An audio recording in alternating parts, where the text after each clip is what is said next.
of negotiations with Iran over their possible nuclear program, 47 members of the U.S. Senate sent leaders in Iran a letter undermining any possible negotiation that the Obama administration could possibly come up with. Now, that letter was led by a freshman senator by the name of Tom Cotton, and for those of you who want a little update or refresher on what that letter said, it basically indicated that the letter was to inform Iran's leaders that such an agreement would be nothing more than an executive agreement between President Obama and Ayatollah Khomeini. The next president could revoke such an executive agreement with the stroke of a pen, and future Congresses could modify the terms of the agreement at any time. Now, that letter was unprecedented because regardless of what kind of political divide happens in the United States, it usually ends before it involves actual foreign policy or negotiations between the executive branch of government and any other country. But Republicans in this case didn't really care. Now, the update to this story is that there has been a significant amount of backlash. In fact, their plan is backfiring, and even Republican members of Congress and Senate particularly are against the idea of sending the letter. Now, Obama has responded to the letter. I want to give you a little bit of that. Let's take a look. Well, I think it's somewhat ironic to see some members of Congress wanting to make common cause with the hardliners in Iran. It's an unusual coalition. I think what we're going to focus on right now is actually seeing whether we can get a deal or not.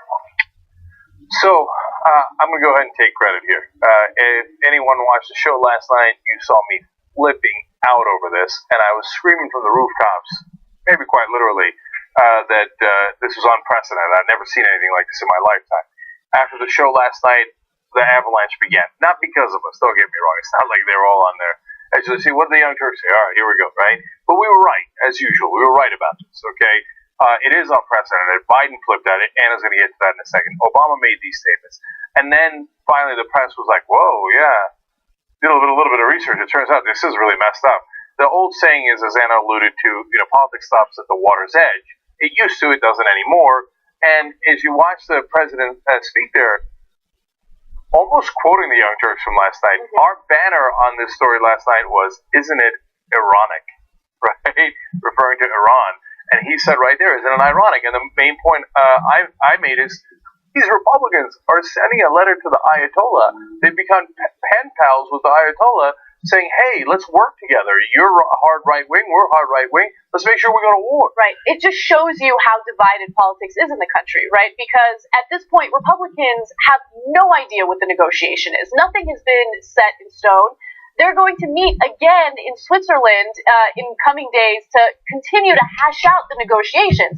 So they're already deciding that they are unwilling to work with the president. They're unwilling to work with any negotiation before they even know what the deal is. And that's ridiculous. So Anna makes a great point because this is so symbolic of how the Republicans will oppose the president sight unseen.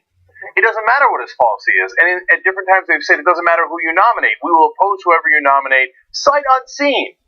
And then the media turns around and says, but we can't quite tell who's at fault for the bad relationship between the Republicans and the president. No, it's not 50-50. It's a no-brainer. The Republicans keep doing things that are unprecedented and outrageous. And to slap our president across the face while we're in the middle of negotiations is literally unheard of. Democrats make a good point. If they'd done it in the middle of the Iraq War and said, hey, we'd like to talk to the Iraqi leaders and tell them that George Bush doesn't represent us, oh my God.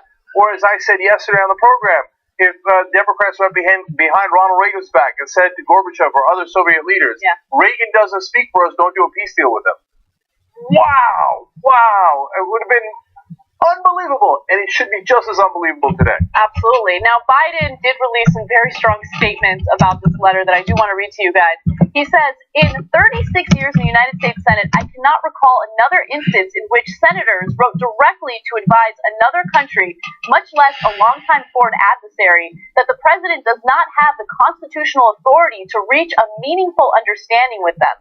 This letter sends a highly misleading signal to friend and foe alike that our commander-in-chief cannot deliver on America's commitments, a message that is as false as it is dangerous.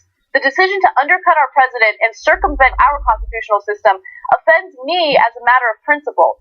As a matter of policy, the letter and its authors have also offered no viable alternative to the diplomatic resolution with Iran that their letter seeks to undermine.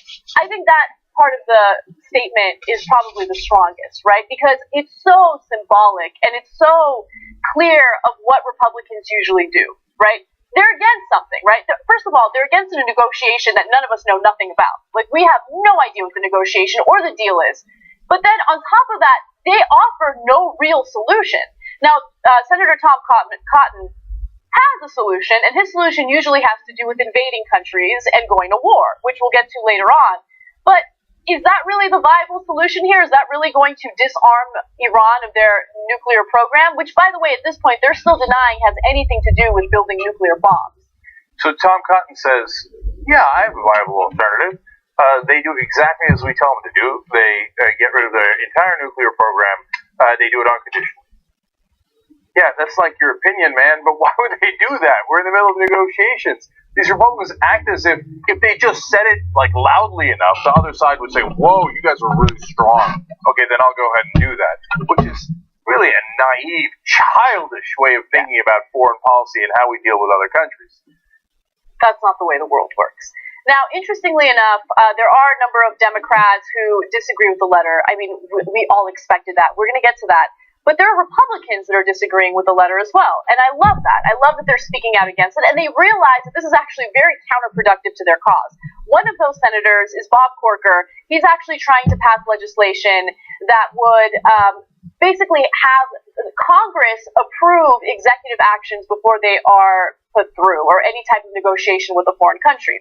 Here's what he said. I knew it was going to be only Republicans on the letter. I just don't view that as where I need to be today. My goal is to get 67 or more people on something that will affect the outcome.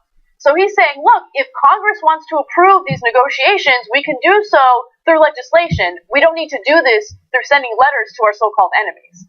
Yeah, I don't like Bob Corker's plan either. He's trying to get 67 people to undermine the president in a more official way, right? And he might get a lot of Democrats who support him because they think that their actual elected leader is Netanyahu. I find that outrageous. Tom Cotton keeps referring to what Netanyahu wants us to do. Well, that's like his opinion, man. He's the leader of a different country, not this country. But at least Bob Corker is sensible enough to know, no, you schmucks. If we're going to get Democrats on board to undermine the president, you don't do it this way. You don't do it publicly. You don't do it in the middle of negotiations. You at least are savvy enough to see what the result of the negotiation is, and then you pretend to be outraged and against it and try to get Democrats on board so you can pretend to be bipartisan and against the president. Instead, you jumped the gun. You went, ironically, nuclear here, and you botched the whole thing. We couldn't even undermine him in a smart way. Now, Corker's not the only Republican who disagreed with the letter. We also have more, including Senator Jeff Flake, who supports Corker's bill, did not believe the letter was necessary. The office of Senator Lamar Alexander, who's a Republican from Tennessee, said he has expressed his position by agreeing to co-sponsor Corker's legislation. That's his roundabout way of saying, the letter was stupid, dude. We should have done that. Let's focus on what Corker's trying to do. Now, there are Democrats who disagree with the letter. Let's go to that video very quickly. Think of the Vietnam War and what was going on in this body during that war. The deep divisions between Democrats and Republicans, those who were against the war and for the war. And yet there was never, ever anything like we've seen with this letter sent by 47 Republican senators. When President Bush decided to invade Iraq, I voted no. I voted against his policies. And I spoke out publicly about my concerns about that war. But I never would have sent a letter to Saddam Hussein undermining the president before that war happened. Reflect for a moment the impact of that letter on our allies who were sitting at the table in Geneva, our allies who joined us in imposing the strictest sanctions in history on Iran to force them into negotiation. Our allies sitting with Secretary Kerry and representatives of our government who must look at this letter from 47 Republicans and say, why are we wasting our time?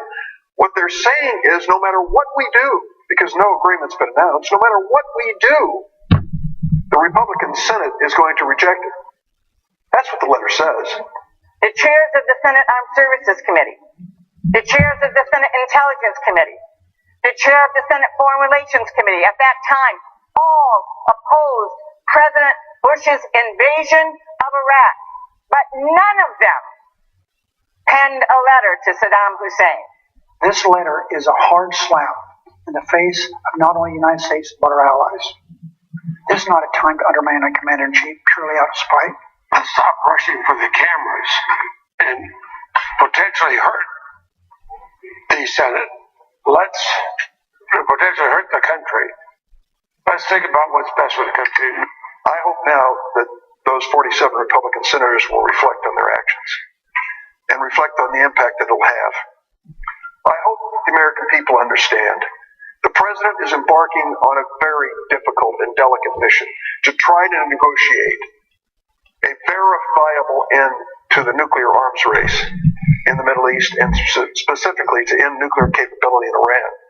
He may not achieve it, but I respect him for trying. He is the commander-in-chief of the United States of America. He is the elected leader of our nation. And though many cannot accept it here in this chamber, he is the President of the United States, and he deserves our respect. So a couple of points here. One, I know Harry Reid's recovering from injuries, and that's why he's got his sunglasses on, but I really think he should keep it on for good. Kind of a Blues Brothers badass kind of look he's got going on there. All right, now on to substantive points. Dick Gerber makes a great point about allies. So we're not alone in negotiating with Iran. There's 6 countries that are negotiating with Iran.